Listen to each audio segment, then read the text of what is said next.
Mes parents ont secrètement installé un logiciel espion sur mon ordinateur pour surveiller mon compte épargne. Ils ont retiré 250 000 $ que j'avais économisés pendant 10 ans pour acheter une maison. Quand je l'ai découvert, mon père m'a dit en se moquant: « Merci pour ta naïveté. Ton argent a maintenant sécurisé l'avenir brillant de ton frère. » Je n'ai pas pu m'empêcher de rire, parce que l'argent qu'ils ont pris était en réalité.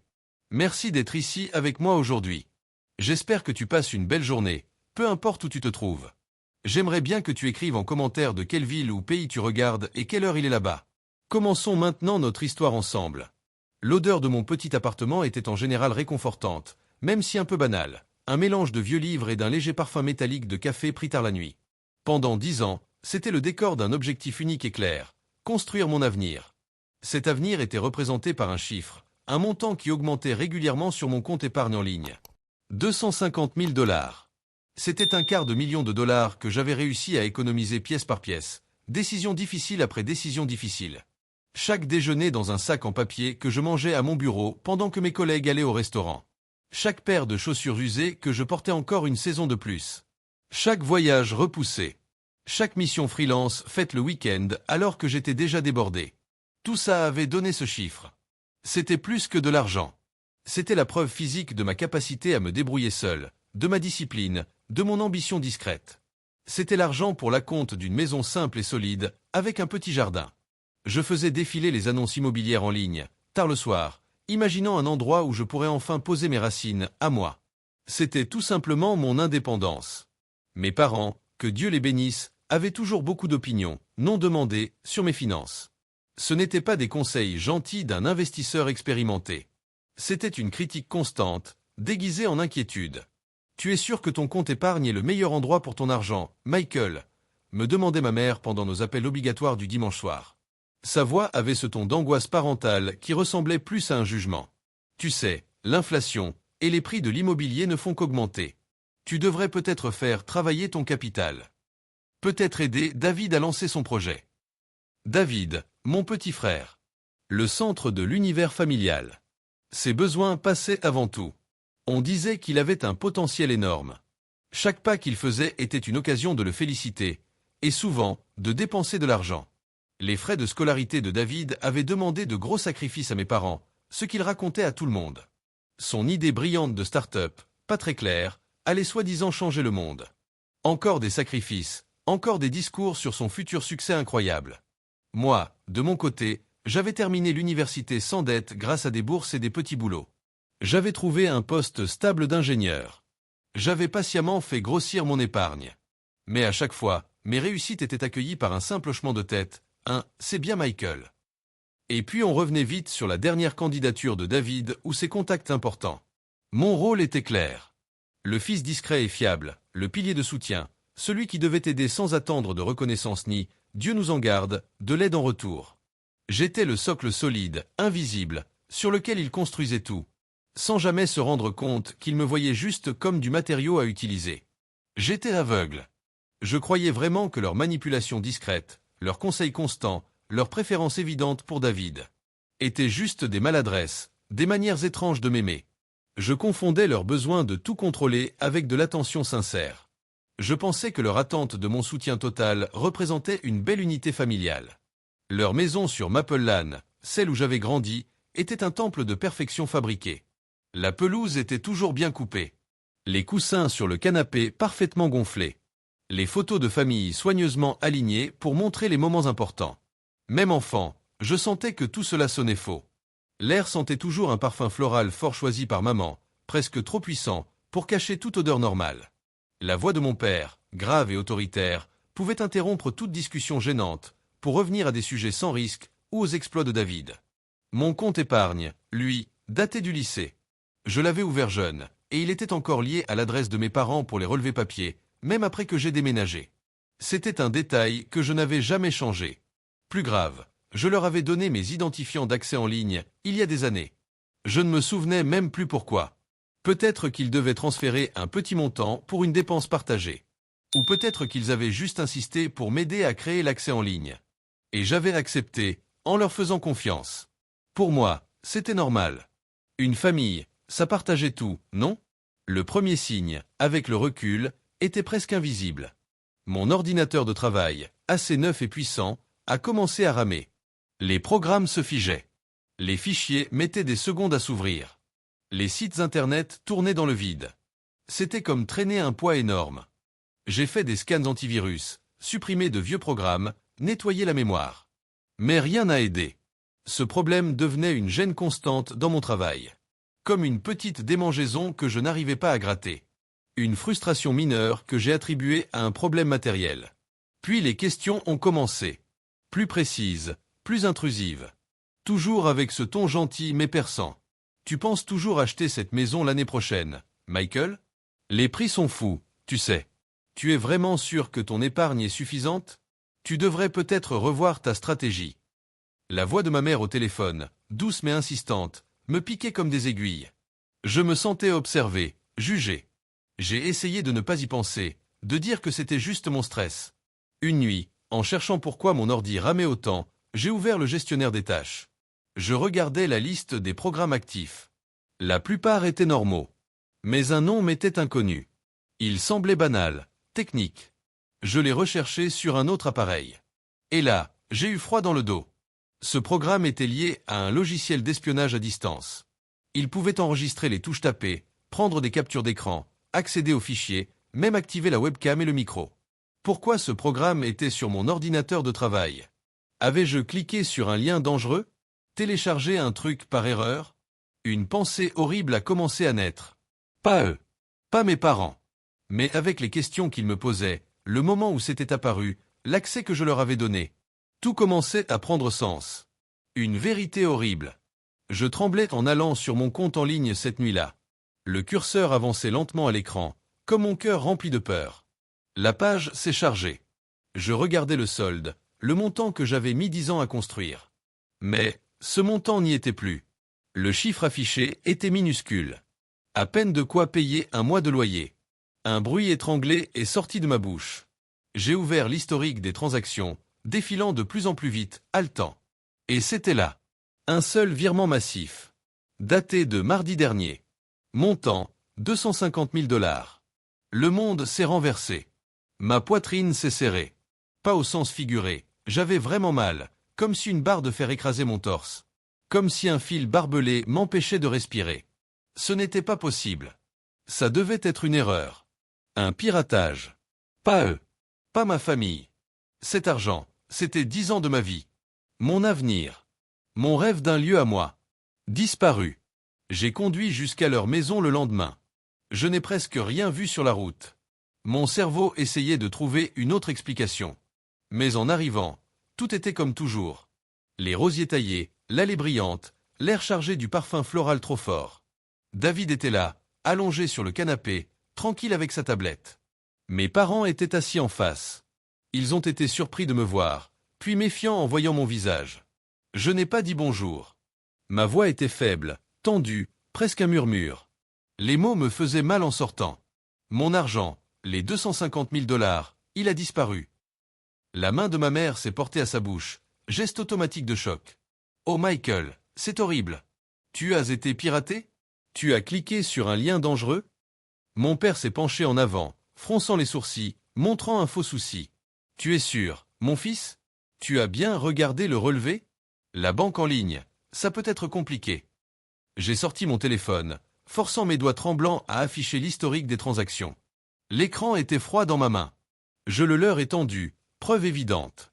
Un seul virement, 250 000 $, mardi dernier, vers un compte que je ne connais pas. Leurs yeux ont parcouru l'écran. Le visage de ma mère, toujours si calme, est devenu pâle sous son maquillage. La mâchoire de mon père s'est serrée. Son masque de préoccupation est tombé, laissant voir quelque chose de dur. Leur jeu a commencé à s'effondrer, révélant leur côté froid et calculateur. « Eh bien Michael, a commencé mon père, sa voix devenant autoritaire, sans place pour la discussion. Nous avons facilité ce transfert, pour la famille. Mon cœur battait fort dans ma poitrine, comme un tambour fou. Facilité sans me demander mon avis? C'est mon argent, l'argent de 10 ans d'économie, parti en un instant. Comment? Ma mère a coupé la parole, sa voix s'est élevée, pleine d'indignation. Ne dramatise pas, Michael. C'est de l'argent de la famille. Ce qui est à moi est à toi, ce qui est à toi est pour la famille. On t'a aidé quand tu étais jeune, on t'a soutenu, on a investi en toi. J'ai chuchoté ce mot, investi. Comme une trahison. Vous avez volé mon acompte. Vous avez volé mon avenir. Mon père s'est levé, droit et fier, sa voix forte remplissant la pièce. David a levé la tête de sa tablette, confus, sentant le changement d'ambiance. Voler, c'est un mot ridicule. Nous en avions besoin. Le projet de David avait besoin d'un dernier gros investissement pour assurer son avenir. Il s'agissait de sécuriser son futur, la prospérité de notre famille. Mon avenir, c'était cet argent. Ma voix s'est élevée, pleine de douleur, d'incrédulité et d'une colère froide qui grandissait. Vous avez pris tout ce pour quoi j'ai travaillé, tout ce que j'ai sacrifié. Les lèvres de mon père se sont tordues en un sourire fin, cruel. Son regard croisa le mien, froid et victorieux. Ce moment est gravé dans ma mémoire, le point culminant de toute une vie de petites humiliations et de favoritisme évident. Il s'est penché légèrement, sa voix est devenue basse, tranchante, pleine de condescendance. Merci pour ta naïveté, Michael. Ton argent a maintenant assuré l'avenir brillant de ton frère. Certains savent comment utiliser les biens pour le bien commun. Quelque chose en moi s'est brisé, mais pas comme il attendait. Ce n'était plus seulement de la douleur. C'était une reconnaissance étrange, presque détachée, de leur arrogance incroyable. Leur totale incompréhension de la réalité qu'ils avaient créée. Une pression étrange est montée dans ma poitrine, derrière mes yeux. Un son étouffé est sorti de mes lèvres. Ce n'était pas un sanglot. C'était le début d'un rire. Un rire sombre, amer, complètement déroutant, qui semblait venir d'un autre monde. Il me regardait, confus et offensé. Le sourire arrogant de mon père a disparu, remplacé par de l'agacement. « Mais qu'est-ce que tu ris, bon Dieu » a demandé ma mère, les yeux plissés. David semblait mal à l'aise, sentant que la scène échappait à sa compréhension. Je ne pouvais pas arrêter ce mélange étrange d'amusement noir et de détermination froide qui grandissait en moi. Le rire était hésitant, incrédule, presque fou. « Vous pensez avoir pris mon avenir » ai-je dit, la voix tremblante mais ferme. « Vous pensez avoir gagné ? Vous pensez m'avoir pris pour un idiot ?» J'ai secoué la tête lentement. Le rire s'est transformé en un sourire dur, immobile, qui ne me ressemblait pas. « Vous n'avez aucune idée. L'argent que vous avez pris, ce n'était pas seulement mon épargne, pas maintenant. En le prenant, vous venez de sceller votre propre destin. » Ce moment a été un tournant définitif. Le choc, la douleur brute, le sentiment d'être complètement dépouillé. Cela ne m'a pas brisé. Cela m'a purifié. Brûlé les dernières traces de loyauté aveugle et d'espoir naïf. Cela a forgé quelque chose de nouveau et dur. Dans le creuset de la trahison, la détermination froide a remplacé la dévastation. Ce n'était plus seulement récupérer de l'argent, même si ça comptait. C'était chercher la justice, dévoiler la corruption cachée derrière la façade parfaite qu'ils montraient au monde. Et me protéger de la réalité terrifiante de ce dont ils étaient capables. Je suis parti ce jour-là, pas brisé, mais animé d'un feu froid et clair. L'odeur du parfum floral collait à mes vêtements, rappel malade de cette fausseté que je laissais derrière moi. Je suis retourné à mon appartement vide et calme. Le silence amplifiait les pensées chaotiques dans ma tête. Je ne pouvais pas rester là, pas avec ce logiciel qui pouvait encore me surveiller. J'ai nettoyé mon ordinateur, un geste nécessaire mais presque violent, effaçant des années de fichiers, souvenirs, empreintes digitales numériques, pour que plus aucune information ne puisse être volée. Puis j'ai fait un petit sac et je suis allé chez Emma. Emma vivait simplement, volontairement, dans une partie de la ville loin de l'uniformité étouffante de Maple Lane. Son immeuble était ancien, original, plein de caractère. Elle a ouvert la porte, a vu mon visage pâle, mes yeux grands d'effroi, et m'a serré dans une étreinte silencieuse et forte. L'odeur chez elle était différente, vieux livres, café frais, quelque chose de propre et de naturel, qui parlait de vie vraie, pas de présentation fabriquée. Ça sentait sûr. J'ai raconté mon histoire lentement au début, les mots coincés dans ma gorge. Puis en cascade, la découverte du logiciel, l'argent disparu, la moquerie cruelle de mon père. Ce rire bizarre et incontrôlable qui avait suivi. Emma a écouté patiemment, son expression passant de la peur à l'incrédulité, puis à une colère calme qui ressemblait à la mienne. « Oh Mike !» murmura-t-elle doucement. « J'ai toujours su qu'il y avait quelque chose de bizarre chez eux, la façon dont ils te traitaient, le cirque autour de David. Mais ça, c'est un tout autre niveau. » Sa spécialité en cybersécurité n'était pas qu'un travail, c'était une vraie passion, une compréhension intuitive du monde numérique qui m'était totalement étranger.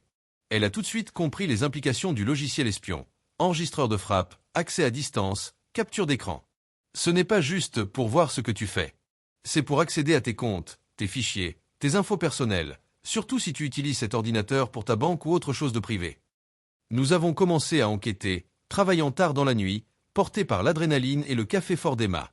Pas sur mon ordi nettoyé, mais en accédant à des archives que je pouvais obtenir légalement, anciens relevés bancaires, accès à mes comptes en ligne, tout ce qui existait avant le nettoyage. Emma s'est concentrée sur le transfert des 250 000 $. L'argent était allé sur un compte national, mais en quelques heures, il s'est dispersé. Il a circulé dans une série de transactions rapides, compliquées, impliquant un réseau de sociétés écrans et de comptes au nom générique d'entreprises. Ce n'était pas envoyé directement à la start-up de David, ni à un fournisseur connu, ni même à un simple fonds d'investissement. C'était un blanchiment d'argent classique. Ce n'était pas juste des parents égoïstes qui volaient leur fils pour aider un autre. C'était une opération criminelle sophistiquée et organisée. Mes parents n'étaient pas juste manipulateurs. C'étaient des criminels de carrière, qui dirigeaient un réseau complexe de fraude financière. L'argent qu'ils avaient pris était juste une petite part de leur vaste système, blanchi à travers plusieurs comptes ou utilisé pour financer leurs activités illégales. Cette prise de conscience était une pierre froide dans mon ventre. Leur image soigneusement construite, leur obsession pour l'apparence, leur insistance sur le succès de David. Ce n'était pas qu'une famille dysfonctionnelle pénible. C'était une façade habilement montée pour cacher quelque chose de bien plus sombre et dangereux. Le poids de tout ça était écrasant. Mais Emma a trouvé autre chose. Quelque chose lié directement au log du logiciel espion, qu'elle a réussi à récupérer grâce à des compétences informatiques que je ne comprenais pas complètement. Des fichiers montrant quels documents ils avaient consultés à distance sur mon ordinateur après avoir installé le logiciel. Mes déclarations d'impôts, des copies de demandes de prêt d'il y a des années, des fichiers d'identification que j'avais gardés. Des scans numériques de mon permis de conduire et de ma carte de sécurité sociale. Ils ne volaient pas juste mon argent. Ils utilisaient activement mon identité, mes informations personnelles, obtenues grâce au logiciel espion qu'ils avaient installé. Ils exploitaient mes comptes compromis pour faciliter leur réseau de fraude. Ouvrir des comptes bancaires à mon nom, demander des crédits, peut-être signer des documents, laissant une trace qui pourrait me faire accuser si leur opération était découverte. La nausée est revenue, pire que jamais. Ils ne m'avaient pas seulement blessé financièrement et émotionnellement. Ils essayaient aussi de me piéger pour que je sois responsable de leurs crimes, sans que je le sache. Ils n'ont pas juste volé mon argent, ai-je réussi à dire, la voix pleine d'horreur. Ils ont volé mon nom. Ils essayaient de faire de moi le bouc émissaire. David, lui, restait une figure douloureuse en arrière-plan. Était-il complice? L'analyse d'Emma ne montrait pas qu'il était directement lié au blanchiment ou aux sociétés d'écran. Juste qu'il recevait beaucoup d'argent de nos parents. Il semblait soit vraiment inconscient, profitant de son statut sans poser de questions gênantes. Soit volontairement aveugle, choisissant de ne pas voir l'homme derrière le rideau, tant que l'argent coulait. Cela faisait de lui un bénéficiaire privilégié, plus qu'un complice conscient. Mais je savais, avec une certitude glaciale au fond de moi, qu'il prendrait le parti des parents quand la vérité éclaterait. Son image, cette façade de succès bâtie sur leur argent, dépendait entièrement de leur version des faits. Avec les preuves qui s'accumulaient, les logs du logiciel espion, les traces des transactions, la preuve du vol d'identité grâce à mes documents, nous avons commencé à comprendre l'ampleur de leur opération. Ce n'était pas juste des dizaines de transactions, mais des centaines, peut-être des millions de dollars. Et touchant des centaines de vraies personnes. Des personnes âgées ciblées par de fausses offres d'investissement. Des petites entreprises attirées par de faux contrats. Des familles dépouillées de leurs économies. Mes parents, piliers de la communauté sur Mapleland, étaient des prédateurs qui exploitaient les plus faibles pour financer leur vie luxueuse et le succès doré de David. C'est là que l'histoire de l'argent volé prend tout son sens. Avant que les 250 000 $ disparaissent, j'avais eu un mauvais pressentiment, un instinct, un murmure d'intuition que quelque chose n'allait pas. Ce n'était pas une preuve, juste une paranoïa vague, mais ça m'a sauvé. Des semaines avant, j'avais transféré en secret mes 250 000 $ sur un nouveau compte, dans une autre banque. Mes parents ne savaient rien de ce compte, n'y avaient aucun accès. Le compte qu'ils surveillaient, celui où ils pensaient que je gardais toutes mes économies, était un leur. Il y avait juste un petit solde, avec quelques transferts automatiques pour faire croire qu'il était actif. Mais peu intéressant pour un vol total.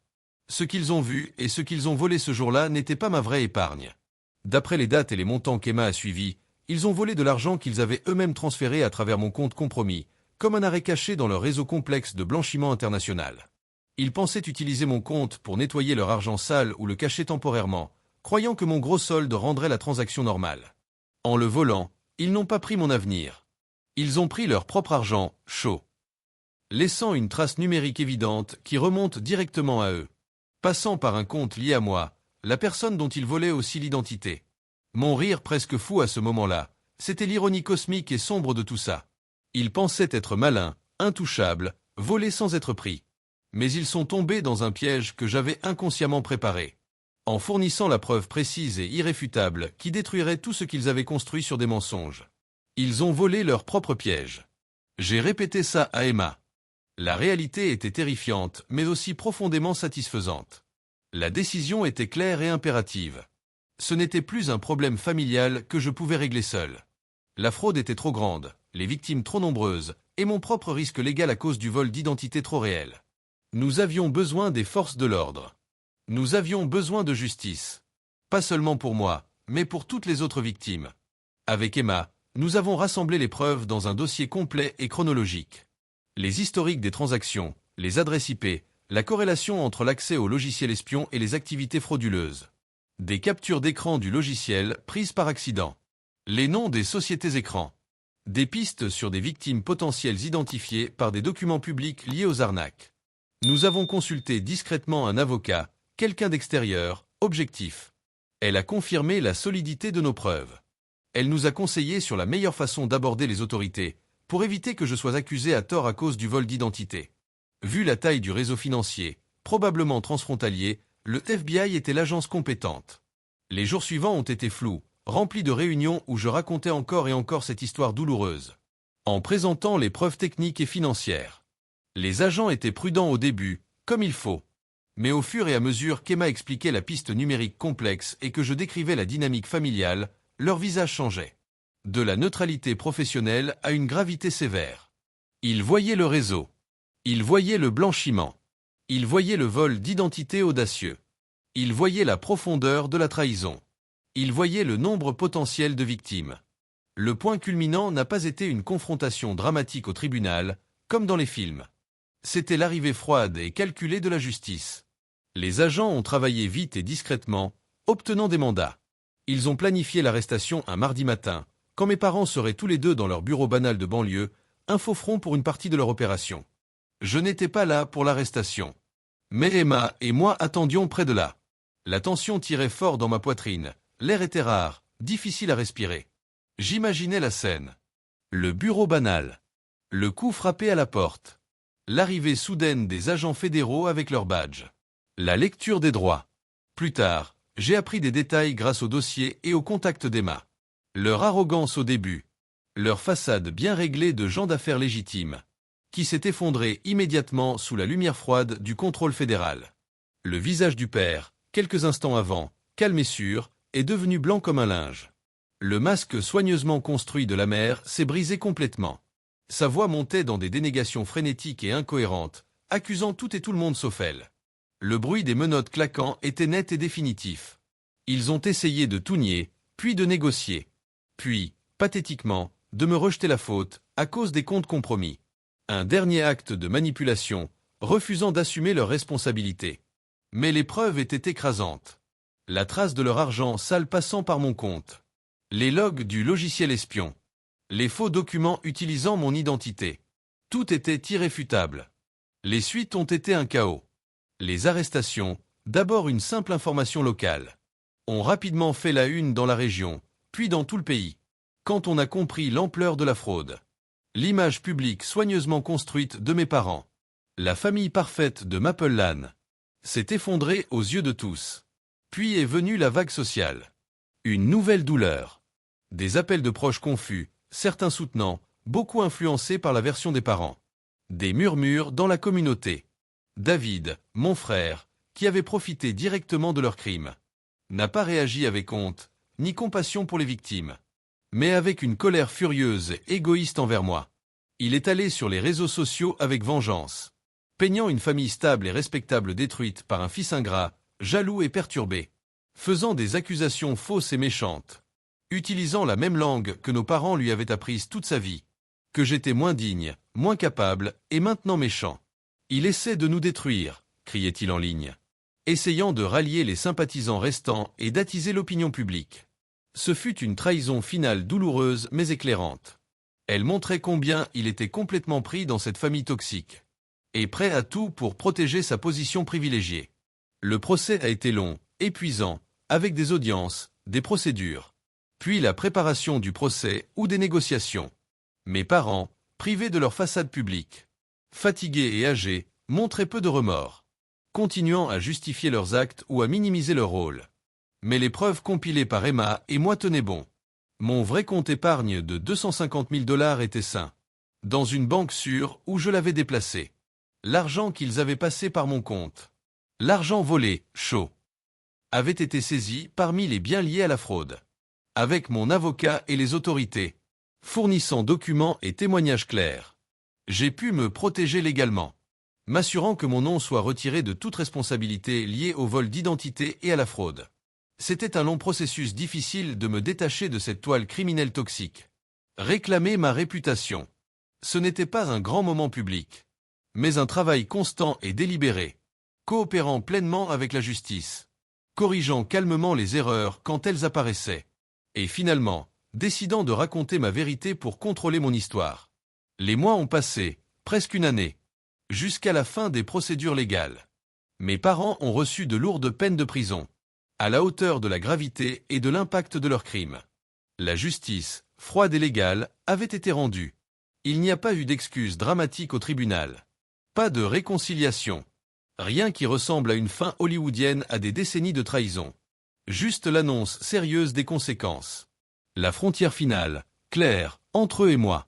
Emma est restée présente. Une alliée fidèle, devenue plus proche que mes propres parents. Nos conversations ne parlaient pas toujours du passé. Nous partagions nos vies, nos espoirs, nos expériences. Sa présence était un soutien tranquille, constant. Un rappel tangible de ce qu'est une vraie relation saine. Le plus grand pas de ma guérison personnelle a été d'acheter ma maison. Ce n'était pas celle dont je rêvais, celle pour laquelle j'avais économisé pendant cette décennie perdue. Mais c'était la mienne. Je me souviens du poids lourd de la clé dans ma main.